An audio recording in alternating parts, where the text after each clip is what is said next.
In central and southern Taraba, northeast Nigeria, about 450 kilometers from Borno, the birthplace of Boko Haram, a spate of wanton destruction of lives and property is ongoing. This time, it is not carried out by Boko Haram or any branded terrorist group, but by neighbors who have lived together for decades.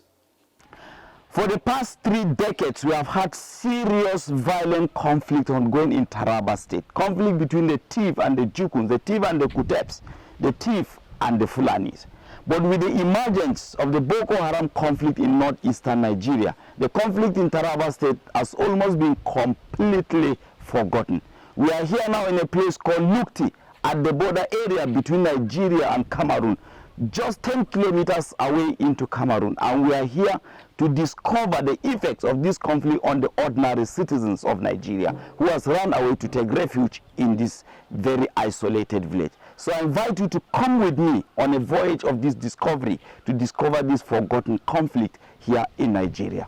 These lamentations remain largely unheard because world attention is riveted on the Boko Haram crisis, even though this is equally responsible for the growing humanitarian crisis bedeviling this part of Nigeria. Perhaps only the victims feel the pangs of the pains which they are left to bear in silence as the world looks elsewhere. For the victims of this violence, Tiv people living in Taraba State who are predominantly Christians, all fingers point in one direction.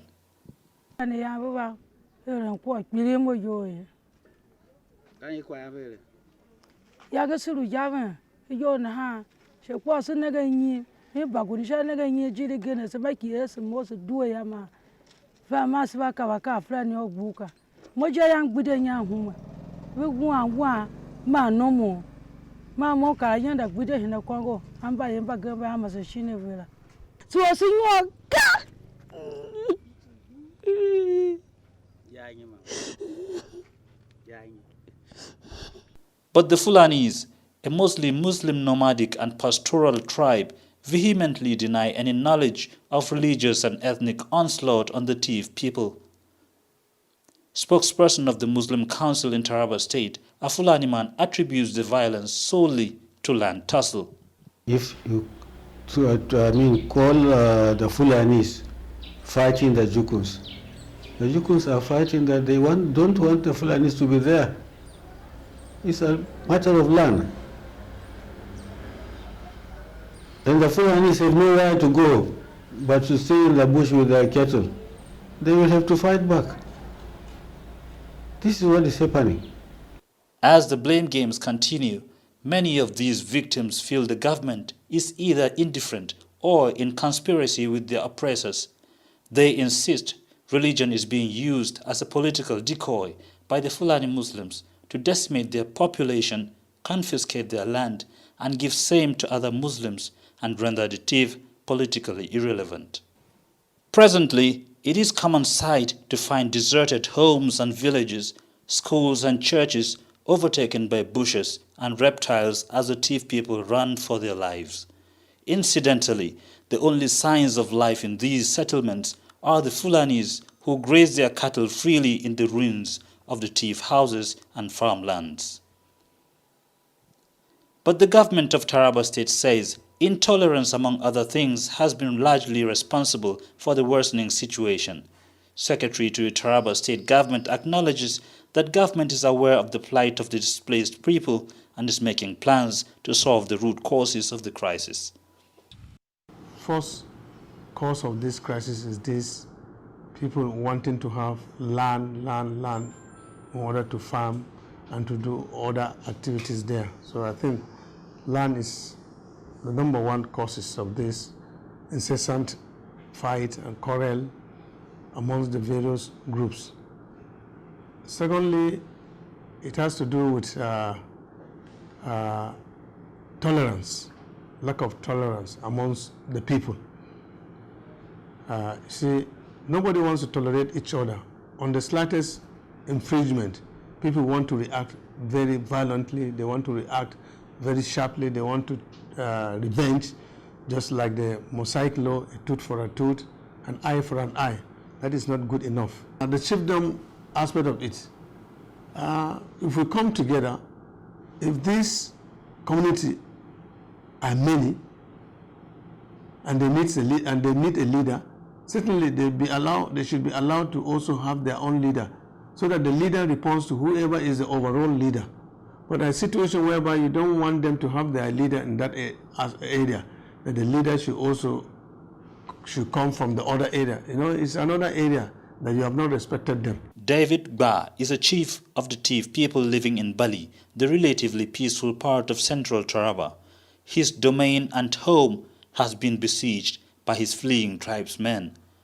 Being a leader of the Tiv people in Bali, his position is not yet recognized by government because of the prevailing situation where, just like most northern states in Nigeria, it is an unwritten rule that traditional rulers must be Muslims, if not outrightly Fulani Muslims. All the same, his people look up to him at this time of need. We are the chief people of Bali local government. We have been here centuries and decades back. Before independence, our forefathers are people of this area. We have noticed no any violence or crisis until 1999, when all these things started, when the Fulani herdsmen invaded this area and destroyed most of our people's property, holding millions of naira. We have taken this case to the federal government so that they should intervene. After the 10 years, this last one that is taking place now, we heard from our neighboring state, like from the Nasarawa, that the Fulani are fighting the Tiv people who are in the neighboring state. Many of these people are scattered all around more peaceful areas as they flee their oppressors. The magnitude of the humanitarian crisis is unprecedented, as places such as Jota, Zakibiam, Ugba, Kiadu and other surrounding towns on the fringes of the Benue-Taraba state border are grappling with the challenges of massive influx of internally displaced persons. About 10,000 of these displaced persons have even crossed the border into neighboring Adamawa state and are beginning to settle down to normal life in some villages of Tongo local government. But it appears the peace they seek might just be a mirage. Yet again, the traditional ruler of Tongo, a Muslim, denies knowledge of any animosity between the Fulani cattle herders and the Tiv people. Wana ya faru bara anan. Fada ne karami tsakanin TV da wani bafulata ne. To sai aka yayata wannan magana din aka ce ai ana fada tsakanin TV da Fulani. Alhali kuma ba ni fada. Fada yanzu kai da ni kadai muna fada. Da dauka duk ya shafi Tongo ne? Ko ya shafi kabilun Tongo gaba da ne? To gaga abun da yake dauka kina. David says the Fulani cattle graze freely on the farms of the over 10,000 displaced people. Any resistance by a Tiv farmer could be an invitation of death. Asilu when ha sekwa zayolo baguje bona and more than trabashila. He alone was here was last year. It was in 2002, 2013. While different stakeholders sue for peace, it remains to be seen if the government and other parties possess the sincerity of purpose to stop this violence from raging on. The Tiv man is not completely accepted as an indigenous in Taraba state. They always look at the Tiv man as a settler. Anytime we talk to them, they say, somebody from Benue. This one is there. And we don't think that is true, because our forefathers have lived here more than 100 years. And there's no reason why somebody will look at us as non-indigenous in this place. But that is one thing that's causing a problem for us. So a Tiv man should be recognized as bona fide indigenous of this place. That is one. Two, the other fundamental issue is that structurally government should do something about the Tiv in Taraba state.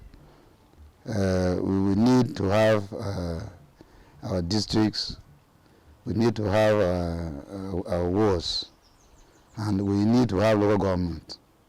Because if we have local government,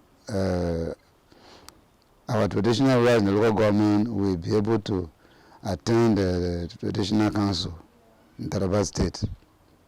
Our chairman will have the power to talk on behalf of people as somebody in charge of the local government. We'll be able to have elected people in the House of Assembly, Senate, and House of Representatives who will be our voice anywhere. This time, as our president, this thing is non-existent. So we don't have representative anywhere. So we're not hard. Even when we have problem, we don't have somebody that will present our problem to the authority. And so that's another problem we're facing. So that issue should be addressed.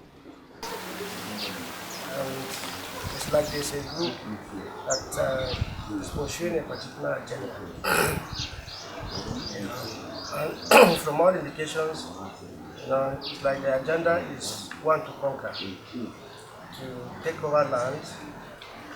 And this group, from all indications, has something to do with Islam, the Hausa Fulani, and the Islamic religion.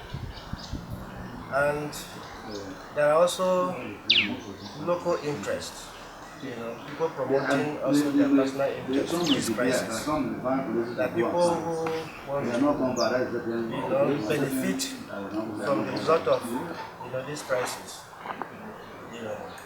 And so there is government collaboration. We also have the local chiefs playing a crucial role to achieve this particular agenda.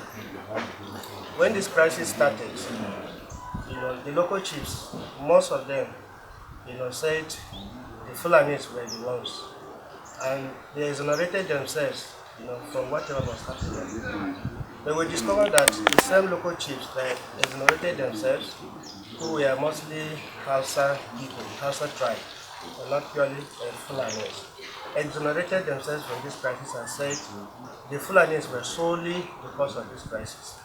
But we discovered because of the crisis that these same local chiefs that exonerated themselves from this crisis and said the Fulanis were solely in charge of the crisis, we are interacting with these Fulanis. You could see the Fulanis, come to their houses, come to their palaces, they hold meeting, and each time we see the Fulanis holding meetings with the local chiefs who are Hausas, belonging to the Hausa tribes, you will see an escalation of this crisis, And so, from all indication, there is this agenda, to Islamize, TARABA state, and then to take over the land. I think the land is of great importance to this people. The most urgent need at the moment is to address the humanitarian needs of the internally displaced persons. Sick children and women cannot access medical care. Children are out of school and many have no food to eat. The conflict in Taraba State is compounded both by personal interest and the inability of the constituted authorities to live up to expectations and to remain impartial in the course of this conflict. However, one thing is certain: shying away from this conflict based on the evidence on ground will not help the resolution of the conflict in its entirety. Therefore, all concerned, both within and outside Nigeria, must resolve to come not only to the aid of the displaced people, but to be committed to ensure that this conflict and the atrocities being committed is put to an end, both in southern and central Taraba, where life has completely become so cheap.